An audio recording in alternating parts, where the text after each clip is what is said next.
Hello दोस्तों, आज जब बात होती है सबसे ज़्यादा पैसे वाली जगह या सबसे ज़्यादा कौन सा देश डेवलप हुआ है तो एक ही नाम आता है जहन में, दुबई।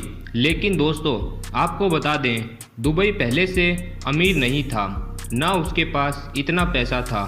दोस्तों, एक बात हमेशा याद रखिएगा, अगर आपको कामयाबी हासिल करनी है तो आपको जीवन में लक्ष्य होना चाहिए।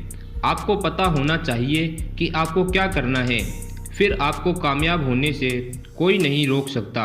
यह बात 100% सच है। आपकी सोच और आपका लक्ष्य ही आपको कामयाबी की पहली सीढ़ी है।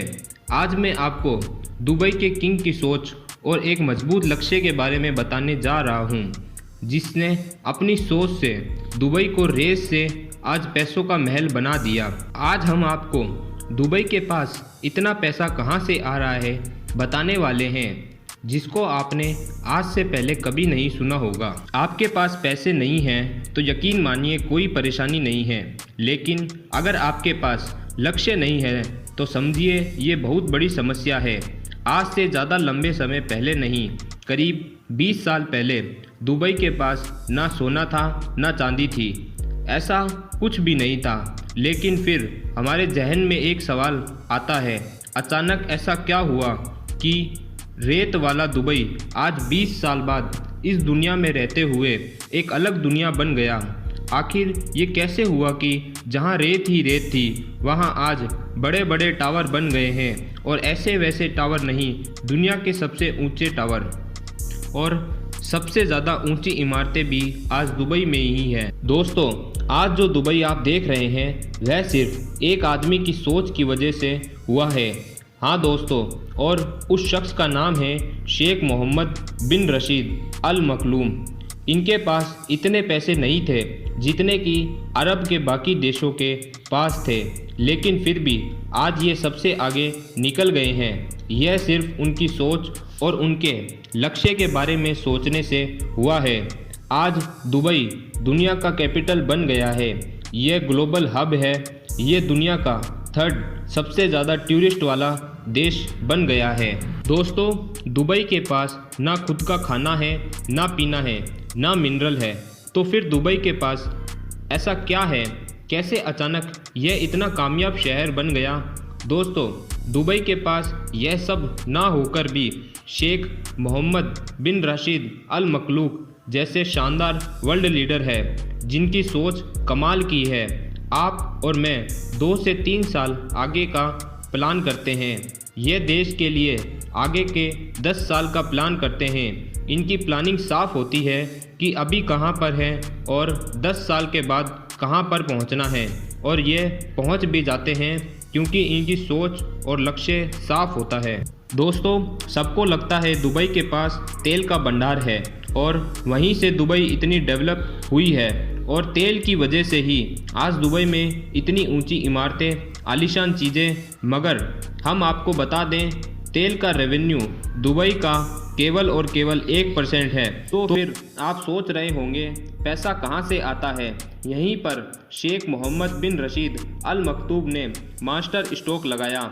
इन्होंने दुबई की पूरी इकोनॉमी ही को बदल कर रख दिया। आज टूरिस्ट ही दुबई की सबसे बड़ी सोर्स ऑफ इनकम है। आज दूसरे देशों से लोग यहाँ घूमने आते हैं। आज दुबई का टूरिस्ट इतना बढ़ गया है कि इसे पछाड़ने वाला कोई नहीं है। इस शहर का एक ही कॉन्सेप्ट है, और वह है जो करेंगे दुनिया में सबसे बड़ा करेंगे, या सिर्फ दुनिया में एक ही हो ऐसा करेंगे, या तो कुछ नहीं करेंगे। यहाँ आर या पार की ही बातें होती हैं। दोस्तों, दुबई में कोई भी काम ऐसा नहीं होता कि जिससे लोग बोले एवरेज काम है या अच्छा काम है। यहाँ पर सिर्फ और सिर्फ वो काम होता है जो पूरी दुनिया में सिर्फ एक हो और एक्सीलेंट हो।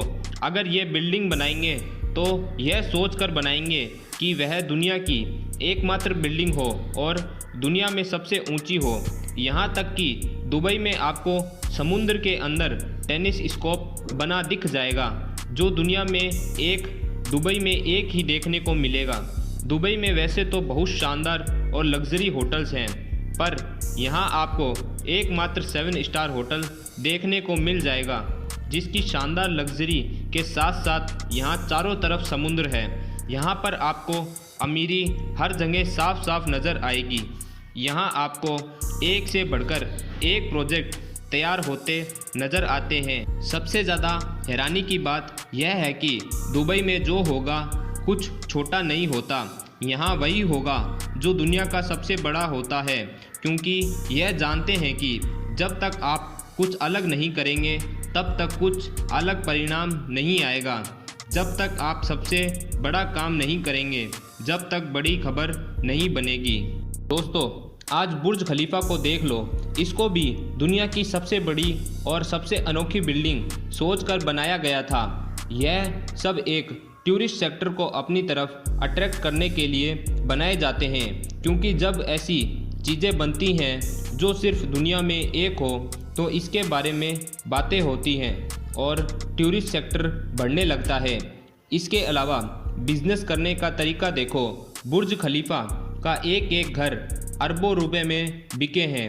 ऐसे में पैसे तो आपके पास आए हैं, लेकिन साथ साथ में लाइफ टाइम के लिए टूरिस्ट पैलेस भी बन गया। साथ ही दोस्तों, दुबई को पैसों का महल बनाने और इसको विकसित करने में यहाँ के बिल्डर्स का सबसे बड़ा हाथ है। यहाँ आपको हर जगह अच्छी फैसिलिटी मिलती है, मगर सबसे ज़्यादा पेनल्टी भी दुबई में है। जैसा हमने आपको बताया, दुबई हर चीज़ में सबसे आगे होता है। अगर आपने गलती से ट्रैफिक नियम की पालना नहीं की तो अच्छे खासे पैसे आपके अकाउंट से निकाल लिए जाते हैं और साल भर में इस फाइन के जरिए भी दुबई में काफ़ी पैसे इकट्ठा हो जाते हैं। इसका मतलब यह कतई नहीं है कि यहाँ सरकार आपको नियम तोड़ने को कहती है। दोस्तों, यहाँ पर आपको कुछ ऐसी चीज़ें दिखेंगी जो आपको दुनिया में कहीं नहीं देखने को मिल सकती। दोस्तों, हम सब जानते हैं दुबई में ज़्यादातर हिस्सा रेत है और कोई सोच भी नहीं सकता कि रेगिस्तान में फूल उगेंगे। लेकिन आप यह देखिए, दुबई ने दुनिया का सबसे बड़ा और सबसे खूबसूरत फूलों का गार्डन बना दिया। मिरेकल गार्डन दुनिया का सबसे सुंदर और सबसे बड़े प्राकृतिक फूलों का बगीचा जाना जाता है। टूरिस्ट के मन को लुभाने के लिए यह मिरेकल गार्डन दुबई में सुंदर फूल उद्यान है, जो दुबई लैंड ज़िले में स्थित है। इसको 2013 में वैलेंटाइन डे पर लॉन्च किया गया था। 72,000 वर्ग मीटर के विशाल क्षेत्र में यह उद्यान फैला हुआ है और यहाँ भी आपको हर समय भारी संख्या में सैलानी देखने को मिल जाएंगे। दोस्तों, रेगिस्तान में फूल नहीं उगते, मगर दुबई ने तो यह कर दिखाया। यह सब पॉसिबल हुआ क्योंकि यहाँ की बात ही अलग है। यह वह सोच सकते हैं जो कोई नहीं सोच सकता।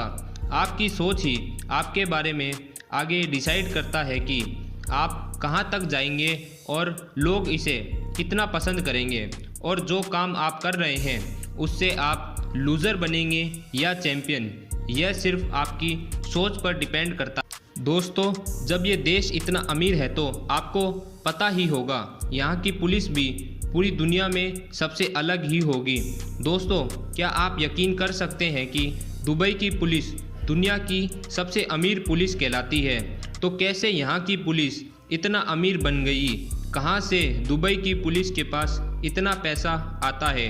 दोस्तों, इस बात को हमने समझने की कोशिश करी तो पता चला कि यहाँ पर किसी को बैठाकर कोई पैसे नहीं दिए जाते। यहाँ ये कॉन्सेप्ट नहीं है कि आप आए हैं सरकारी नौकरी करने और उसके बाद आराम से एसी वाले रूम में बैठे हैं। यहाँ पर उतने ही लोगों को काम पर रखा जाता है जितने की ज़रूरत होती है। दुबई में कई सारे पुलिस स्टेशन आपको देखने को मिलेंगे, लेकिन हैरानी की बात यह है कि यहाँ आपको कोई पुलिस वाला नहीं दिखेगा। यह सुनने में आपको बहुत अजीब लग रहा होगा कि ऐसे कैसे हो सकता है, लेकिन दोस्तों, इसके पीछे का कारण आप जानेंगे तो आपको समझ में आ जाएगा आखिर क्या वजह हो सकती है। दोस्तों, यहाँ हर एक पुलिस स्टेशन पर आपको सब कुछ ऑनलाइन करने को मिल जाता है। यहाँ सिस्टम की हेल्प से सारी कंप्लेंट कर लेते हैं। इससे होता यह है, ना तो पुलिस को बैठाकर आपको पैसे देने की ज़रूरत है, ना कोई जिम्मेदारी। आप लोगों ने डिज्नीलैंड के बारे में तो ज़रूर सुना होगा, लेकिन क्या आपको पता है दुबई में दुबई लैंड है जो डिज्नीलैंड से 2 गुना बड़ा है। दुबई जब एक बार डिज्नीलैंड के पास गया यह बोलने कि दुबई में सबसे बड़ा डिज्नीलैंड बनना चाहिए, तो डिज्नीलैंड वालों ने मना कर दिया। उन्होंने बोला क्या, दुनिया का सबसे बड़ा डिज्नीलैंड हमारे यहाँ ही होगा। उसी पर शेख मोहम्मद ने साफ बोल दिया कि ठीक है, आप ना बनाओ, हम दुबई लैंड बनाएंगे। आज दुबई में दुनिया का सबसे बड़ा लैंड दुबई लैंड है जो डिज्नीलैंड से भी बहुत बड़ा है और यहाँ रोज़ लाखों टूरिस्ट आते हैं। इसके साथ ही दुबई का पॉम जुमेरा जो दुनिया का सबसे बड़ा मेन मेड आइलैंड है वो भी आप दुबई में देखने को मिलेगा। यहाँ पर करोड़ों के घर मिलते हैं और इस आइलैंड का स्ट्रक्चर गोल नहीं है, क्योंकि दुबई के शेख ये बात अच्छी तरह से जानते हैं कि अगर गोल आइलैंड बनाएंगे तो ज़्यादा घर बिल्ड नहीं कर पाते, जिससे दुबई उतना ज़्यादा ना कमा पाते। इसी वजह से आइलैंड का डिज़ाइन ऐसा रखा गया जहाँ पर ज़्यादा से ज़्यादा घर बनाए जा सकें और बेचे जा सकें, और यही चीज़ लोगों को इस तरफ खींच लाई और ज़्यादा आकर्षित करने लगी। दोस्तों, हमें उम्मीद है कि आपको पता चल गया होगा कि दुबई के पास इतना पैसा कैसे हुआ। तो दोस्तों, अगर आपको इसी तरह की और भी नॉलेजेबल वीडियो चाहिए तो हमारे चैनल को सब्सक्राइब कर लीजिए, वीडियो को ज़्यादा से ज़्यादा लाइक करिए और कमेंट करिए और दोस्तों के साथ अपने शेयर करिए। आपको हम मिलते हैं इसी तरह की अगली वीडियो के साथ। धन्यवाद।